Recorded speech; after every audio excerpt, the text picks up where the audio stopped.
नमस्कार प्रिय दर्शकों, राधे राधे, जय श्री कृष्णा। दोस्तों, हिंदू धर्म में हनुमान चालीसा को बहुत ही पवित्र माना जाता है। हनुमान चालीसा हिंदू धर्म में एक अत्यंत शक्तिशाली ग्रंथ माना जाता है, जिसका नियमित पाठ करने से व्यक्ति को शारीरिक, मानसिक और आध्यात्मिक लाभ प्राप्त होते हैं। यह न केवल भय, चिंता और नकारात्मक ऊर्जा को दूर करता है, बल्कि जीवन में सफलता, आत्मबल और शांति भी प्रदान करता है। हनुमान चालीसा का सबसे बड़ा लाभ यह है कि यह संकटों और भय से मुक्ति दिलाता है। हनुमान जी को संकट मोचन कहा जाता है, क्योंकि यह किसी भी कठिन परिस्थिति में साहस और समाधान प्रदान करता है। यदि कोई व्यक्ति जीवन में किसी भी प्रकार की समस्या से जूझ रहा है, तो हनुमान चालीसा का पाठ उसे आत्मविश्वास और शक्ति प्रदान करता है, जिससे वह हर चुनौती का सामना कर सकता है। इसके अलावा यह नकारात्मक शक्तियों से रक्षा करता है। हनुमान जी की कृपा से बुरी नजर, भूत प्रेत बाधाएं और नकारात्मक ऊर्जा दूर होती हैं। यह पाठ व्यक्ति के मन और घर के वातावरण को शुद्ध करता है।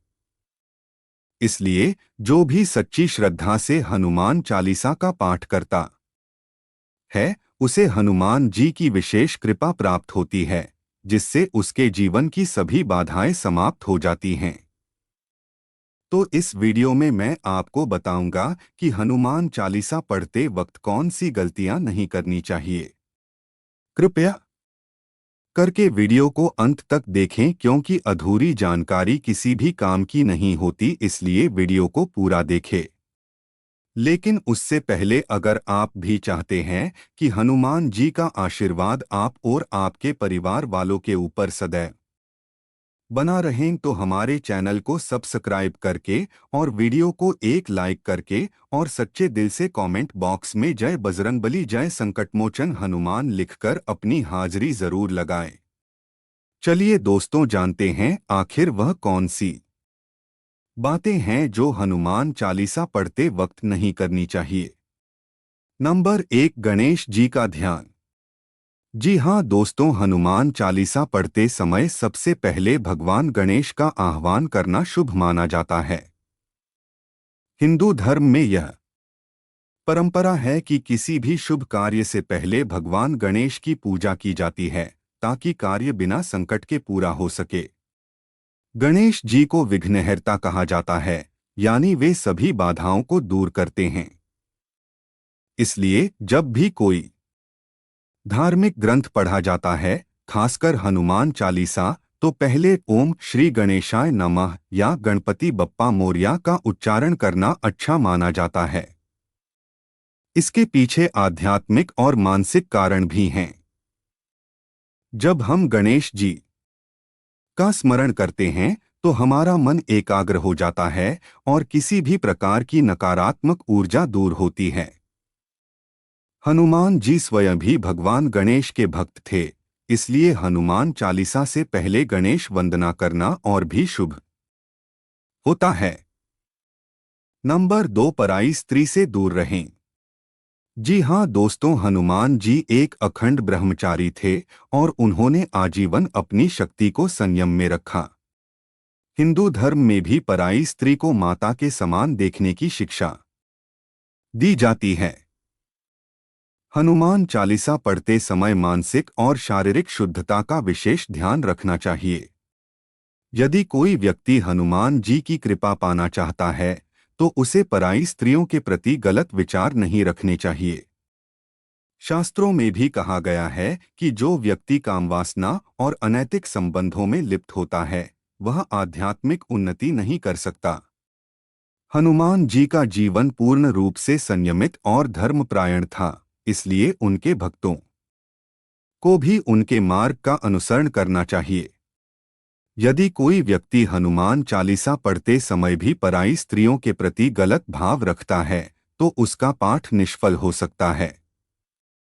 इसके अलावा मन और शरीर की शुद्धता बनाए रखने के लिए अच्छा आचरण आवश्यक है। नंबर 3, जल्दबाजी में हनुमान चालीसा का उच्चारण। जी हाँ दोस्तों, हनुमान चालीसा एक अत्यंत शक्तिशाली स्तोत्र है जिसे श्रद्धा और एकाग्रता के साथ पढ़ा जाना चाहिए। यदि इसे जल्दबाजी में पढ़ा जाए तो पाठ करने वाले को इसका पूरा लाभ नहीं मिल पाता। आध्यात्मिक ग्रंथों को पढ़ते समय मन की स्थिरता बहुत महत्वपूर्ण होती है।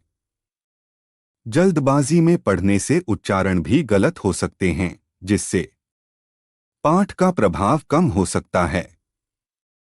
प्रत्येक चौपाई में हनुमान जी के गुणों और उनकी महिमा का वर्णन किया गया है, जिसे समझकर और भावपूर्वक पढ़ना चाहिए। अगर कोई व्यक्ति इसे जल्दी जल्दी पढ़कर सिर्फ औपचारिकता निभा रहा है तो वह हनुमान जी की कृपा से वंचित रह सकता है। हनुमान जी की पूजा में धैर्य और भक्ति आवश्यक होती है। जब कोई व्यक्ति ध्यानपूर्वक हनुमान चालीसा पढ़ता है तो उसकी ऊर्जा और मनोबल बढ़ता है।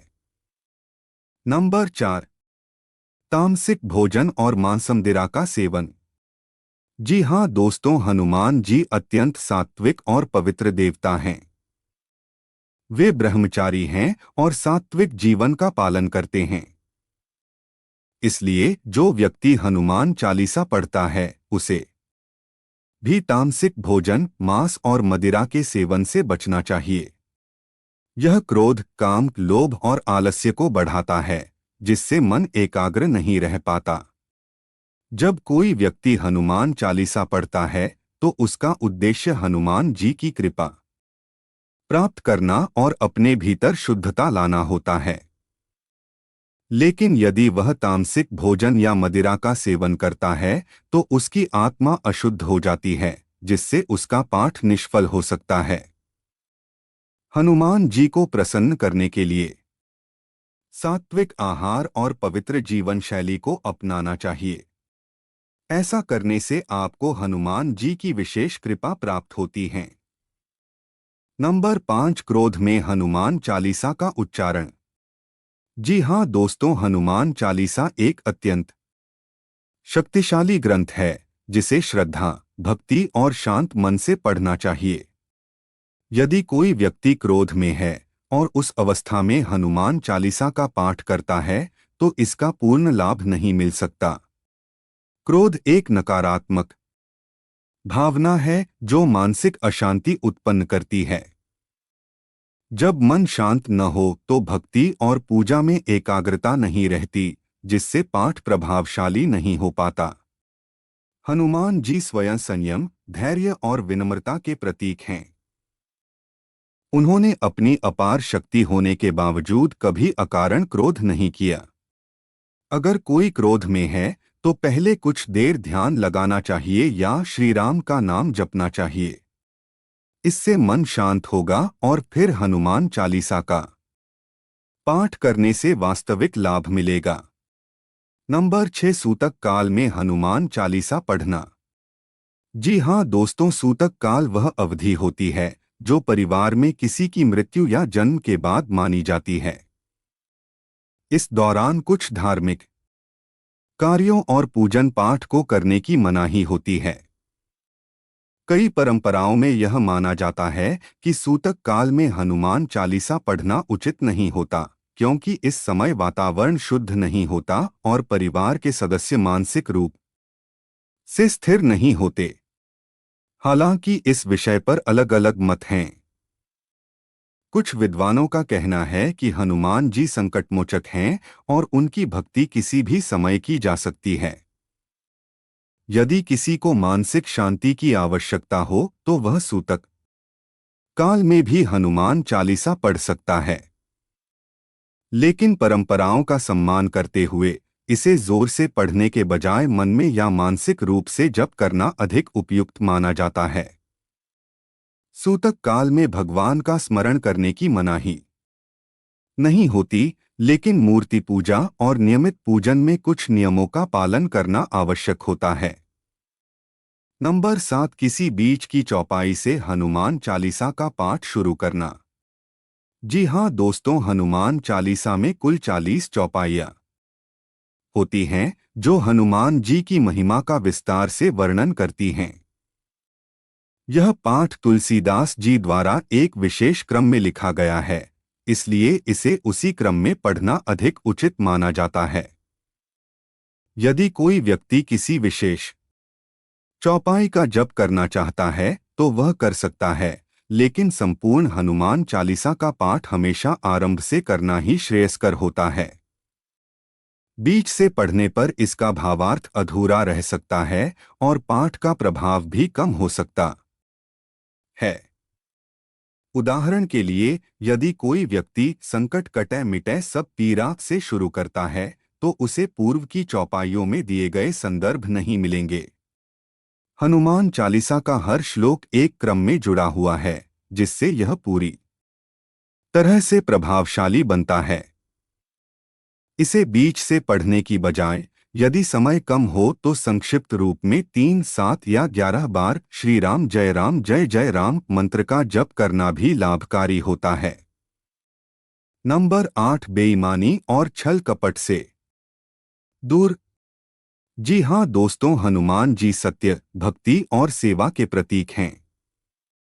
वे भगवान राम के प्रति पूर्ण समर्पण और निष्कपट सेवा भावना के कारण पूजनीय हैं। इसलिए जो भी व्यक्ति हनुमान चालीसा पढ़ता है उसे बेईमानी, छलकपट और धोखाधड़ी से बचना चाहिए। धार्मिक ग्रंथों का पाठ केवल शब्दों का उच्चारण नहीं होता, बल्कि उसका असली उद्देश्य उन गुणों को अपने जीवन में उतारना होता है। यदि कोई व्यक्ति हनुमान चालीसा का पाठ करता है लेकिन उसके आचरण में बेईमानी, झूठ और कपट भरा हुआ है तो उसे हनुमान जी की कृपा प्राप्त नहीं होगी। हनुमान जी निष्कपट भक्ति को पसंद करते हैं और सच्चे हृदय से की गई प्रार्थना ही उन्हें प्रिय होती है। सच्चाई और ईमानदारी का पालन करने से ही व्यक्ति हनुमान जी की भक्ति का वास्तविक फल प्राप्त कर सकता है। जो लोग दूसरों को धोखा देते हैं, झूठ बोलते हैं या अनैतिक कार्य करते हैं, वे चाहे कितनी भी बार हनुमान चालीसा पढ़ लें, लेकिन उन्हें मानसिक शांति और आध्यात्मिक उन्नति नहीं मिलेगी। नंबर 9, खुद के नाम का उच्चारण। जी हाँ दोस्तों, हनुमान चालीसा पढ़ते समय भक्तों को पूरी तरह से हनुमान जी की भक्ति में लीन होना चाहिए। इस दौरान खुद के नाम का उच्चारण करने की कोई आवश्यकता नहीं होती, क्योंकि यह पाठ पूरी तरह से भगवान की स्तुति और ध्यान के लिए होता है। हनुमान चालीसा की एक चौपाई ऐसी है जिसमें कहा जाता है कि तुलसीदास सदा हरि चेरा कीजय नाथ हृदय मंहडेरा। तुलसीदास की जगह आप अपने नाम का उच्चारण नहर करें, वरना आपको हनुमान जी के क्रोध का सामना करना पड़ सकता है। जब कोई व्यक्ति हनुमान चालीसा पढ़ता है तो उसे अपने अहंकार को त्याग कर प्रभु की महिमा का गुणगान करना चाहिए।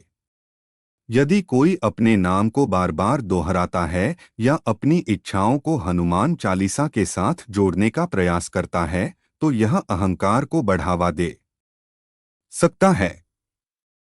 भगवान की उपासना में विनम्रता और समर्पण आवश्यक होता है। नंबर 10, गरीबों और जानवरों को सताना। जी हाँ दोस्तों, हनुमान जी दया, सेवा और करुणा के प्रतीक हैं। वे स्वयं भगवान राम के प्रति अत्यंत निस्वार्थ सेवा भाव रखते थे और उन्होंने कभी किसी को कष्ट नहीं दिया। इसलिए उनके भक्तों को भी गरीबों, असहायों और जानवरों के प्रति दयालुता और करुणा रखनी चाहिए। जो व्यक्ति हनुमान चालीसा पढ़ता है लेकिन गरीबों और जानवरों को सताता है, वह वास्तव में हनुमान जी की भक्ति का सही अर्थ नहीं समझता।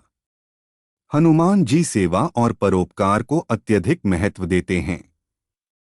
यदि कोई व्यक्ति किसी असहाय को भोजन देता है, बीमारों की सेवा करता है या जानवरों को प्रेम और देखभाल देता है, तो वह हनुमान जी की कृपा का पात्र बनता है। दूसरी ओर जो लोग गरीबों को तिरस्कार करते हैं, उन्हें सताते हैं या जानवरों के प्रति क्रूरता दिखाते हैं, वे चाहे जितना भी हनुमान चालीसा पढ़ लें, लेकिन वे हनुमान जी की सच्ची भक्ति नहीं कर रहे होते। सच्ची भक्ति का अर्थ है उनके गुणों को अपने जीवन में धारण करना।